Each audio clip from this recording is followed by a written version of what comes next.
I'm switching to the 03 and I'm flying with no GoPro, trying to adjust to the new weight. What changes would you make in settings? None. Just stick time, buddy. Stick time. Get used to the new throttle position, new throttle resolution. I wouldn't change the settings at all, honestly. If you feel like the throttle's a little too much for you, go into the PID tuning tab and change the throttle scale. So I'll show you where to do that.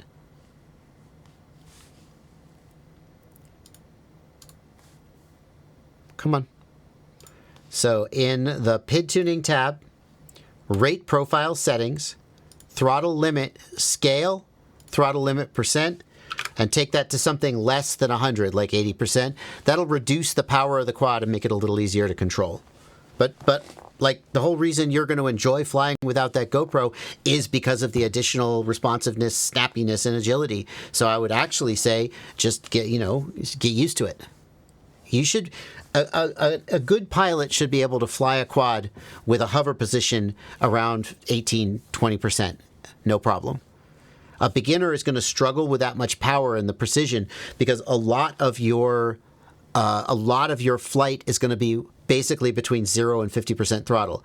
You're seldom going to go over 50% throttle except for big throttle blips where you're kind of throwing it around. But it should be flyable competently with a hover position around, say, 18-20%. I've flown quads with a hover position at 15%. So basically, as soon as you raise the throttle, you hit 15% throttle, and it's in the air. And they have just a massive amount of power. And it is more difficult to fly them. But, a good pilot should be able to do it. So don't shy away from that. Don't try to learn to do it rather than try to use software to sort of make up for your lack of skill. I mean, if you can't do it and you need the throttle scale, okay. Ultimately, it's your experience.